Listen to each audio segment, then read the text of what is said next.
I'm Jim. And I'm Elsa. And we're exploring how family-friendly Yorkshire is. It's the Bewildered Family Guide to... Yorkshire! Yorkshire! Yorkshire! Yorkshire! Yorkshire! Yorkshire! Yorkshire! Yorkshire! Yorkshire!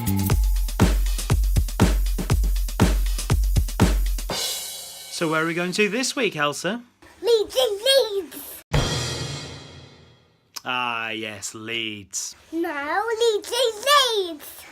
Yeah, okay, right.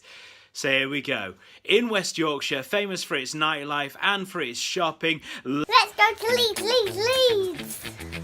Every time. Welcome to Leeds, where soda water and the mousetrap were invented. Seriously.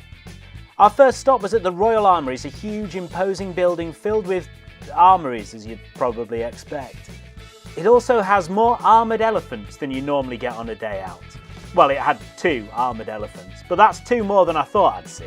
If you have young children, the ideal age to bring them to the Royal Armouries is between the point where they start to get interested in gawping at stuff in glass cabinets and just before they're old enough to ask awkward questions about the knuckle duster knife gun. Still, you can always distract them with the real knights fighting.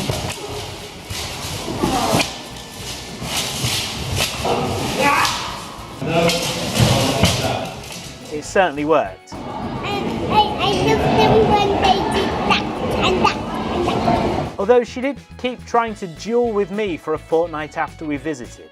Just down the road from the Armouries is the Tetley. It's an art gallery named after the Tetley that brewed the beer, not the Tetleys that brewed the tea. Or Ian Tetley, the Canadian curler. Set in the old brewery, it's a real mix of old world charm and modern sleekness. There's plenty for the kids to get involved with, and there's a shed with a big silver ball on top. Obviously. There's also an Ace Cafe, which in my eyes is essential to any gallery visit. A little bit out of town is the Abbey House Museum. It sits by the atmospheric ruins of Kirkstall Abbey. You walk straight into a Victorian recreation of a Yorkshire street scene, and what I like to do is send selfies from there to my southern friends, pretending that's what Yorkshire's still like nowadays. Most of them obviously believe it, some even send food parcels, which is a bonus. Okay, so maybe Elsa wasn't quite that impressed with the dressing up, but she did get very into hopscotch. I mean, if she gets good, could she win the Hopscotch World Cup and earn lots of cash to allow me to retire? It's worth a thought.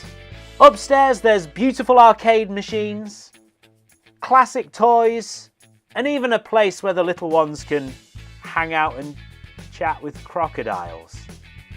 Oh yes, and there's another good cafe too. One of my favourite places in Leeds is the Hyde Park Picture House. It's a beautiful Victorian cinema that's still working today, staffed by volunteers, showing blockbusters as well as art house films. It's just fantastic and it's really worth a visit. Every Wednesday at 11 o'clock we have a bring your own baby screening, so people can bring their kids if they've not been out of the house for a while because of the new baby. Bring the kid along, watch a movie. Again, everyone's on the same page about babies crying, there's baby changing available for people, and yeah, it's just a chance for kind of new parents to get out and go to the movies. In fact, Elsa's first trip to the cinema was to the Hyde Park Picture House. She was 8 weeks old, it was a parent and baby screening. 12 years a slave.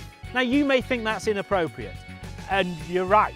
It's not, though, because of the visceral violence or the rugged and earthy and of-the-time language. It's because in a few years' time I'll want her to clean my car for free, and I don't want her knowing that slavery's a bad thing.